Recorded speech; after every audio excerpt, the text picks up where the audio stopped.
Hola y bienvenido a este podcast. Mi nombre es Carlos Josué Guevara y tengo el privilegio de servir como pastor y líder de Somos Eclesia. Mi deseo a través de este espacio es que podamos estudiar la palabra de Dios y que juntos continuemos creciendo con Dios. Y estamos empezando una serie nueva el día de hoy titulada ¿Lo crees? Yo no sé si muchas veces tú has tenido esta pregunta en tu mente en la cual tú dices, sí, yo creo que Dios realmente va a actuar, ¿no? Y dejo un espacio en blanco ahí. Sí, yo creo que Dios realmente obrará en mi vida. O yo creo que Dios realmente proveerá en mi vida. O sanará a mi ser querido. O me guiará en esta decisión. Y aunque quizás lo piensas, es más allá de simplemente decir, sí, yo creo que Dios puede hacer eso o tiene poder. Pero es realmente internamente ¿creemos que Dios va a hacerlo? ¿Creemos en lo que Dios nos está diciendo en su palabra? ¿Crees realmente cuando Dios te está diciendo, da ese paso de fe? Deja ese empleo. Toma ese empleo. Deja este lugar. Ve a tal lugar. Quédate en este lugar. Quizá deja esa relación. O empieza una relación nueva. No sé, ¿realmente crees cuando sientes que Dios te está hablando claramente? Hay una historia de un hombre que estaba escalando una montaña alta y ya era tarde por la noche cuando él de repente se cae en un abismo y como él pudo, se agarró de una rama y se quedó colgado de esa rama, pero estaba tan oscuro que no podía ni ver sus pies. Él veía para abajo y era absolutamente oscuro.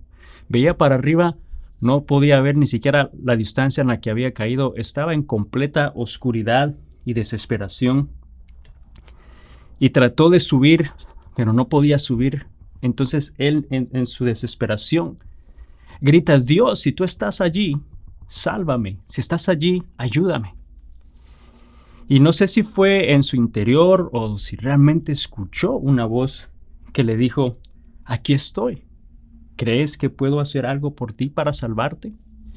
Y ese hombre realmente entre lágrimas y desesperación responde al Señor, sí Señor, claro que sí tú puedes hacerlo. Yo creo que lo puedes hacer. Entonces este hombre vuelve a escuchar nuevamente, quizá en su pensamiento o audiblemente escucha, bueno, si crees realmente en mí, suelta la rama. Y hubo un gran silencio. En ese silencio mucho pasó por su mente pensando, pero no tiene sentido porque estoy viendo para abajo, no veo nada, o sea, estás absolutamente en oscuridad, ya tus brazos están por no dar más, ves para arriba, no hay nada. Y este hombre grita, ¿hay alguien allá arriba? Esperando una respuesta. Y lamentablemente pasó así la noche y al otro día los rescatistas lo encontraron congelado, prendido de esa rama, a solamente una distancia de 2 metros del suelo. Que si hubiese realmente creído en lo que Dios le estaba diciendo, no solamente yo creo en Dios, o creo en que sí lo puedes hacer, pero realmente lo hubiera creído. Realmente el creer es confiar lo suficiente como para soltar esa rama. Hubiera soltado la rama, hubiera caído en el suelo, se hubiera dado cuenta que estaba bien, hubiera podido buscar otro camino, hubiera podido acampar, muchas cosas. Mas sin embargo le costó la vida. Y sabes, yo sé que no es solamente decir yo creo que Dios existe, yo creo en Dios. ¿Realmente crees lo que te dice? ¿Crees cuando Él te habla? Entonces en esta serie titulada Lo crees, vamos a estar estudiando 4 encuentros que Jesús tuvo con personas en el Evangelio de Juan, en el cual Él las retó. Los retó a creer realmente en lo que Él estaba diciéndoles. Ellos tuvieron que batallar con esa pregunta y creer realmente en Jesús. Y vamos a empezar con una historia de una mujer que es muy conocida en el libro de Juan 4, esta mujer samaritana. Y para darte un poquito de contexto, ¿no? Aquí empieza el pasaje hablando en el versículo 1 que Jesús estaba con sus discípulos predicando en Judea. Dice que estaban bautizando a muchos ahí, así que él decide irse de Judea, decide volver a Galilea. Ahora, Judea estaba en la parte sur de Israel y Galilea estaba en la parte norte. Entonces tenía que atravesar por una parte, una región llamada Samaria, que es donde toma lugar esta historia. Y vamos a proceder en ese capítulo 4, el versículo 4 en adelante. Y vamos a leerlo y dice así: en el camino tenía que pasar por Samaria. Luego, viene del sur de Judea hacia Galilea. En el camino pasaba por Samaria. Dice, entonces llegó a una aldea samaritana llamada Sicar, cerca del campo de Jacob, cerca del campo que Jacob le dio a su hijo José. Ahí estaba el pozo de Jacob, y Jesús, cansado por la larga caminata, se sentó junto al pozo cerca del mediodía. Y poco después llegó una mujer samaritana a sacar agua, y Jesús le dijo, por favor, dame un poco de agua para beber. Él estaba solo en ese momento porque sus discípulos habían ido a la aldea a comprar algo para comer. Dice, la mujer se sorprendió, ya que los judíos rechazan todo trato con los samaritanos.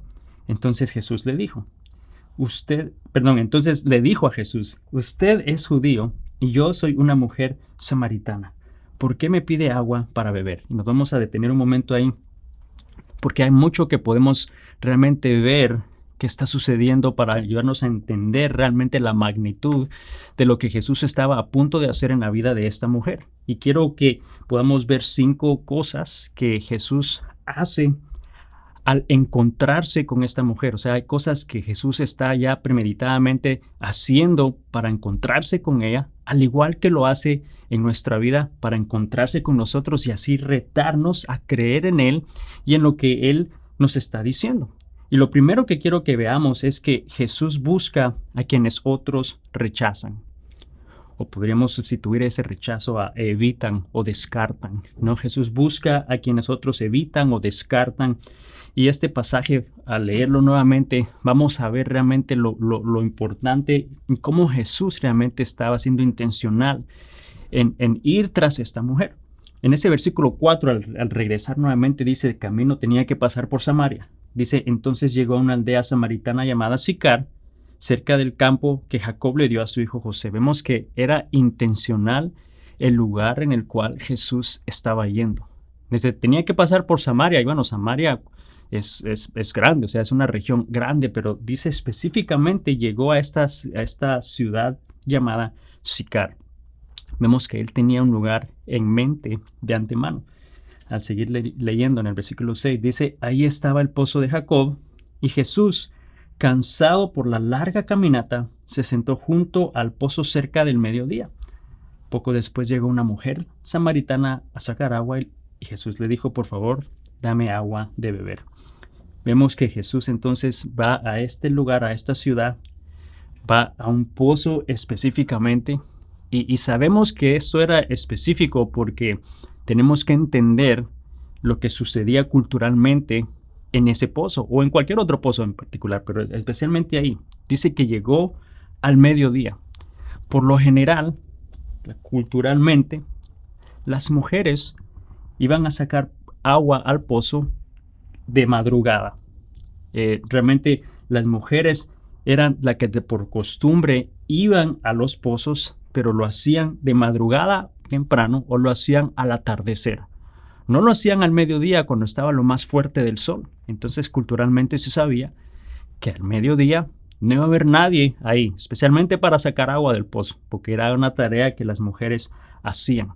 Entonces el que Jesús llegó al mediodía era estratégico. Ya había algo en particular por el cual él estaba llegando a esa hora. O sea, se podría decir otra persona no iba a encontrar a nadie ahí, ¿no? Entonces vamos que él llega ahí y dice que poco después entonces llegó una mujer samaritana a sacar agua. Entonces eso podríamos verlo como algo raro.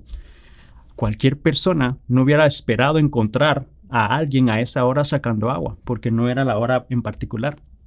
Y mucho menos una mujer sola, porque las mujeres por lo general iban en grupo. Era el momento para chismear, no chismear, era el momento para hablar, ¿no?, de lo que estaba sucediendo en la vida, de lo que estaba pasando alrededor en la ciudad. O sea, era un momento social como mujeres para poder compartir, sacar agua y regresar, convivían. Pero entonces el hecho de ir sola nos comunica algo. Quizás de alguna manera podía ser señalada o podría ser no bienvenida por otras mujeres, quizás no era bien recibida, era evitada, ¿no? Entonces vemos que era marginada, estaba siendo rechazada Y quizás también ella misma no quería hablar con otras mujeres sintiendo esa misma crítica en sus vidas. Entonces vemos que Jesús salir a esa hora, cuando no culturalmente no hay nadie, nos vemos que está rompiendo una barrera étnica, una barrera cultural, el llegar a esa hora. Pero no solo eso, él es un hombre que está hablando con una mujer y por lo general los hombres no se dirigían a las mujeres, se dirigían a los hombres, a los maridos de las esposas, ¿no? Entonces eran como vistas más bajo, ¿no? Entonces vemos que también aquí Jesús está rompiendo una barrera de género, ¿no? Está no teniendo importancia a eso, él está hablando con esta mujer. No solamente eso, pero él es un rabino que está hablando con una mujer considerada impura. Por algo la rechazaban, por algo la marginaban, por algo la criticaban, que obviamente religiosamente cualquier otro rabino, cualquier otro fariseo no iba a tener tratos con ella, mucho menos hablar con ella por eso mismo. Entonces vemos que Jesús está rompiendo una barrera religiosa.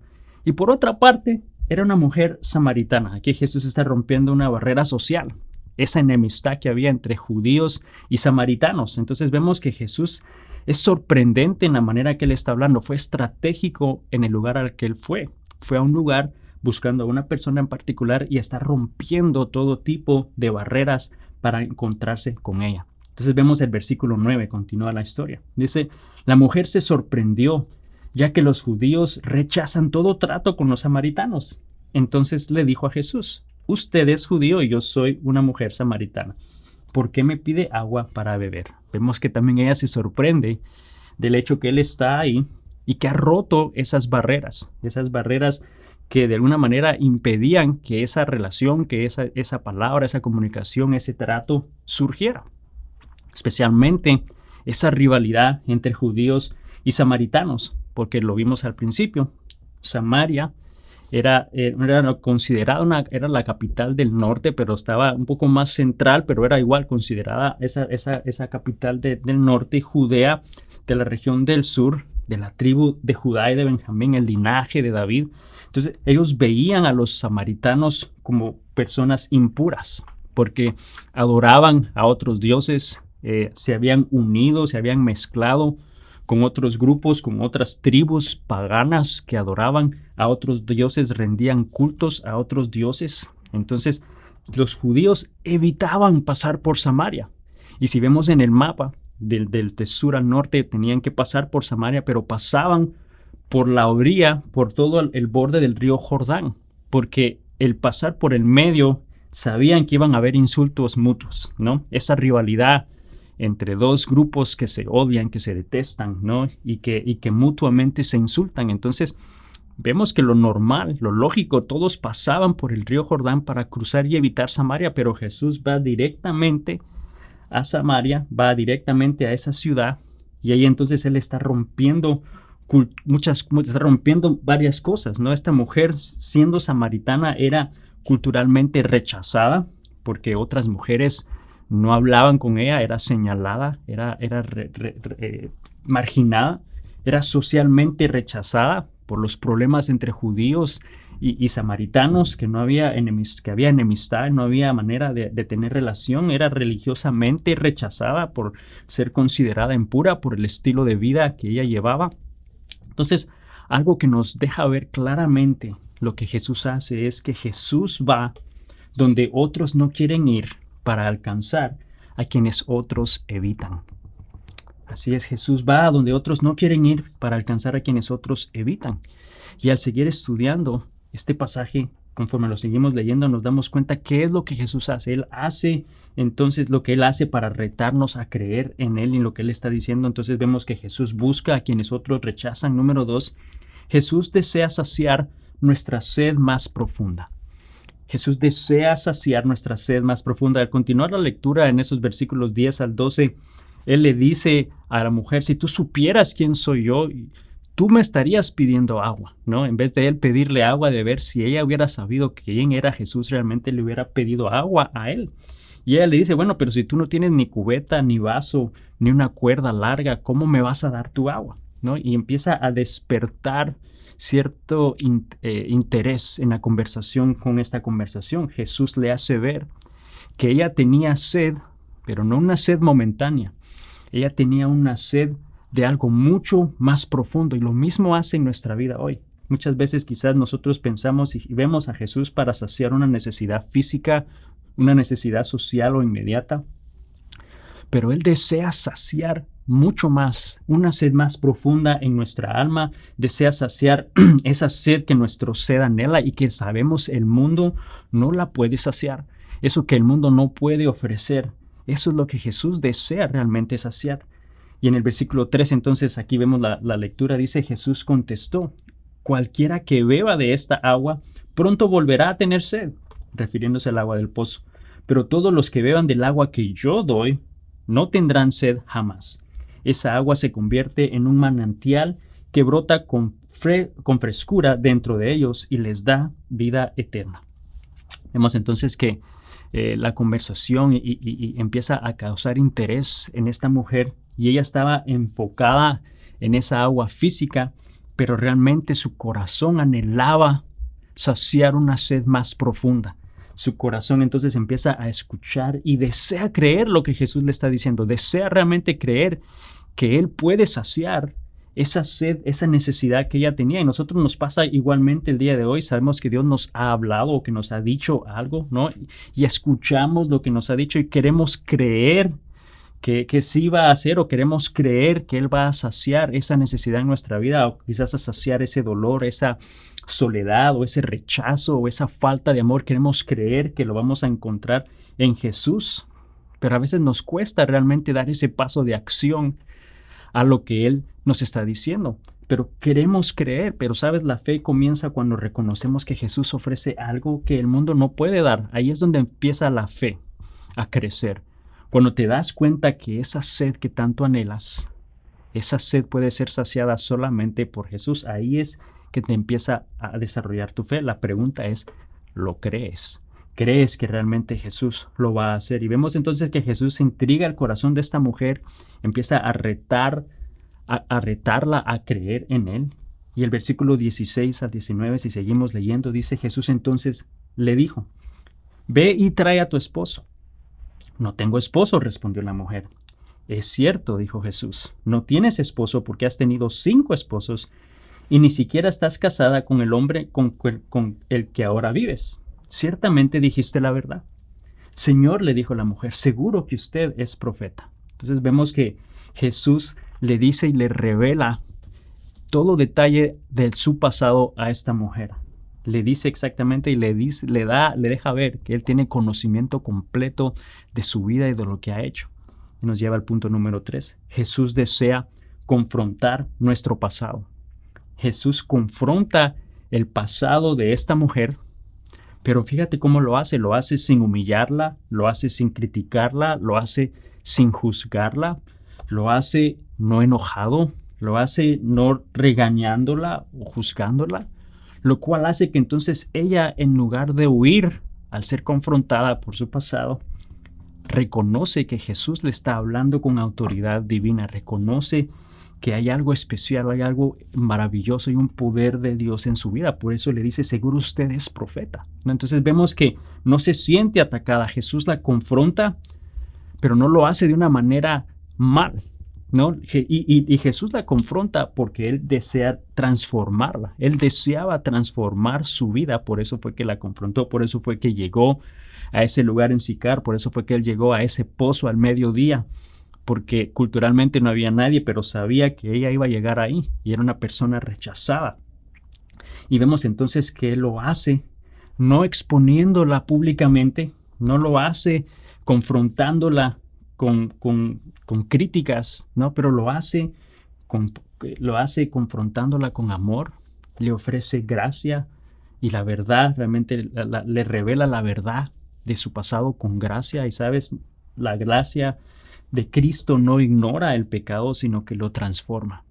La gracia de Dios transforma nuestra vida, no está ahí para simplemente ignorar ese pasado o ese pecado, pero quiere transformarlo en nuestra vida.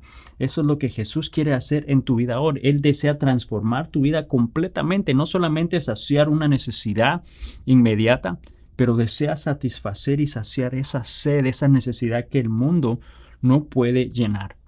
Entonces nos damos cuenta que Jesús hace 5 cosas, ¿no? Él está haciendo aquí al encontrarse con esta mujer y al igual como lo hace en nuestra vida al encontrarse con nosotros, Jesús busca a quienes otros rechazan. Jesús desea saciar nuestra sed más profunda. Número 3, Jesús desea confrontar nuestro pasado.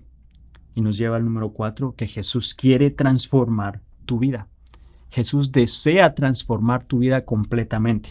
Y en esos siguientes versículos del 20 al 27, vemos que Jesús responde a una pregunta que esta mujer le hace, que era una pregunta y un tema un poco problemática y divisoria entre samaritanos y judíos. En la parte de la rivalidad de muchas otras cosas que tenían y cómo los consideraban los judíos a los samaritanos, siempre estaba este debate de en cuál lugar era el lugar correcto para adorar, ¿no? Los judíos decían que era en el templo que estaba en Jerusalén y los samaritanos decían que era en el monte de Gerizim, que era donde sus antepasados habían adorado por cientos y cientos de años. Entonces siempre había una pelea en cuál era el lugar correcto para adorar. Era un lugar, era el otro lugar. Entonces vemos que Jesús usa esa oportunidad. Esta mujer le hace esa pregunta, ¿no? Los judíos dicen que es en el templo, nosotros decimos que es en el monte. ¿Cuál es el lugar correcto para adorar? Y Jesús toma esa oportunidad para realmente hacer de bendición en ella, ¿no? Y le dice, no importa en dónde adores al Padre, si es en Jerusalén o si es en el monte, lo que el Padre desea es que le adoren en espíritu y en verdad. Es lo que dice el versículo 23. Dice, pero se acerca el tiempo, de hecho ya ha llegado, dice, cuando los verdaderos adoradores adorarán al Padre en espíritu y en verdad. El Padre busca personas que lo adoren de esa manera. Vemos que Jesús claramente, su enfoque no está en dónde debe hacerlo, sino que cómo deben hacerlo. Dice esas personas que le adoren de esa manera. Es lo que Dios está buscando. Ahora, ¿por qué fue tan transformadora esa respuesta? ¿Por qué fue tan transformadora esa plática en particular? Quiero que pensemos por un momento su situación. Por lo que fue transformador es porque la liberó de una realidad en la cual ella vivía. Y era el hecho que ella no podía adorar en ningún lugar. Su realidad era que era rechazada socialmente en Samaria. Entonces, al ser rechazada y religiosamente considerada impura, no era permitido para ella ir a ese monte a adorar, donde supuestamente adoraban los samaritanos. Por la enemistad que había con los judíos y por lo lejos que estaba Jerusalén y el templo, no podía ir allá. Entonces, no podía ir a adorar tampoco allá. Y si era o Jerusalén o si era el monte, los dos lugares que supuestamente podían ser correctos para adorar no podían hacerlo. Entonces ella no tenía acceso a una manera o a un sistema religioso en el cual poder adorar. Entonces al Jesús decirle, no importa el lugar en el cual tú adores, le estaba dando acceso a ella a poder adorar y a una conexión con el Padre. Le estaba dando la oportunidad a ella, una persona rechazada, marginada, para poder adorar a Dios también y poder tener una relación con Dios. Y le dice que debe de ser en espíritu y en verdad. En espíritu no se refiere solo a una parte emocional o a una manera emocional o a una emoción, sino a una adoración que nazca del interior del corazón. A eso se refiere en espíritu. En espíritu es que brota de tu corazón, no es un ritual, no es algo que haces simplemente por tradición. Y luego dice en verdad, porque entonces es esa revelación acerca de Dios y quién es Dios, al Dios al que adoras, ¿no? Y no simplemente una tradición incompleta, pero realmente estás adorando con conocimiento. Entonces Jesús finalmente le dice a esta mujer, después que le dijo, le mostró su pasado, le está diciendo la manera que Dios desea adorar, ella percibe que hay algo especial, percibe que puede ser un profeta. Jesús finalmente le dice quién es él. En el versículo 25 la mujer le dijo, wow, sé que el Mesías está por venir, al que llamarán Cristo, y cuando Él venga, Él nos explicará todas estas cosas. Esto que me estás diciendo, Él lo va a afirmar. Entonces Jesús le dijo, yo soy el Mesías. Y en ese momento yo creo que ella pasa entonces de un estado a otro. Ella pasa de un sistema de religiosidad por herencia, por tradición, pasa a un aspecto de una relación personal con Dios en la cual no importa el lugar, sino lo que importa es el corazón para conectar con Dios. Dice la verdad entonces es que los judíos adoraban, no era un libro, sino que a una persona. Ella creyó en ese momento que Jesús era el Mesías. Y en ese momento entonces es donde en su interior hubo una transformación. Dios transformó su vida porque le dio acceso a esa relación, a una oportunidad de adorar a Dios. Entonces vemos que Jesús, al encontrarse con esta mujer, al igual que lo hace con nosotros, la retó a creer en Él y la retó a creer en lo que Él le estaba diciendo. Y nos reta a nosotros a hacer lo mismo. Y cuando Él hace eso, cuando Él va atrás nosotros para encontrarse con nosotros, vemos que Jesús busca a quienes otros rechazan. Jesús desea saciar nuestra sed más profunda. Jesús desea confrontar nuestro pasado porque Él desea transformar tu vida al punto del número 5, que Jesús desea usarte en donde estás. Él hace todo eso porque Él desea usarte. Dice la historia que ella inmediatamente dejó todo y volvió a la ciudad, al pueblo donde la conocían, al pueblo donde las mujeres la rechazaban, al pueblo donde la criticaban, al pueblo donde no la incluían y la ignoraban. A ese mismo pueblo volvió. Dice en el versículo 28 al 30 de Juan 4. La mujer dejó su cántaro junto al pozo y volvió corriendo a la aldea mientras les decía a todos: vengan a ver a un hombre que me dijo todo lo que he hecho en mi vida. ¿No será este el Mesías? Así que la gente salió de la aldea para verlo.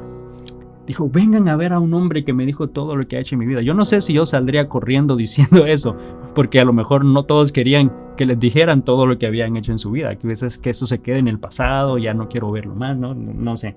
Pero vemos que ella no tuvo no dudó en salir corriendo e ir a decir lo que Dios había hecho. Hubo acción de su parte, hubo una respuesta de su parte al Jesús transformar su vida. Eso es lo que causa a Jesús en nuestra vida. Cuando Él transforma nuestra vida, hay una respuesta, hay una acción de nuestra parte. Ella volvió y habló con convicción. Había algo diferente en ella, algo había cambiado después de ese encuentro con Jesús. Había sido perdonada, había sido transformada. Pero vino que entonces ella creyó en Jesús. Ella creyó lo que Él le dijo cuando Él le dijo: yo soy el Mesías. Y aunque no le hizo esta pregunta, sin duda alguna ella batalló en su interior. Cuando Él le dijo: yo soy el Mesías, ella tuvo que haber pasado por su mente: ¿lo crees? Y sabemos de que ella creyó y la llevó a actuar. Y al ella actuar, al ella responder, luego de haber sido transformada, luego de haber experimentado lo que Jesús hizo en su vida, fíjate lo que Dios hizo en ella. La usó justo en donde ella estaba. Este es el versículo 39 y luego el 42. Dice: muchos samaritanos de esa aldea creyeron en Jesús. ¿Por qué? Por lo que la mujer había dicho. Y luego dice: luego le dijeron a la mujer: ahora creemos no solo porque tú nos dijiste, sino porque lo hemos oído en persona. Ahora sabemos que Él es realmente el Salvador del mundo. Vemos que las personas creyeron no solo por lo que ella dijo, o sea, hubo parte de contribución de su parte, el haber dicho lo que Jesús había hecho en ella, ver cómo Jesús la había transformado. Hubo algo que ella hizo de respuesta ante esa transformación. Pero ellos creyeron una vez experimentaron, dice, hemos oído en persona, o sea, experimentaron la presencia de Jesús en sus vidas y ahí creyeron. Y sabes, el día de hoy yo sé que quizás tú has pensado: bueno, yo creo en Dios, yo creo en Jesús, que Él puede hacer esto, que Él puede hacer lo otro, yo creo que Él tiene poder. Pero cuando te habla, ¿estás realmente creyendo en lo que Él te está diciendo? Porque sabes, tienes que creerlo para que eso pueda ocurrir en tu vida. Tienes que creerlo. Ella tuvo que creer para que esa transformación sucediera en su vida. Y el día de hoy, quizás Dios te está diciendo: ¿lo crees? Eso a lo que yo te he estado llamando, eso que te he estado diciendo, eso que te he estado mostrando, ¿lo crees? Yo creo que es un momento que no debes ignorar y es un momento que tienes que tomar y pensar y meditar. ¿Realmente crees en lo que Dios te está llamando a hacer? Porque si realmente lo crees, tienes que entonces soltar esa rama de la cual te estás agarrando el día de hoy. Gracias por acompañarme una vez más en este podcast Y si no lo has hecho aún, suscríbete, compártelo con alguien más a quien pueda ser también de bendición para ellos y que cada semana puedan unirse y que juntos continuemos creciendo con Dios. Bendiciones.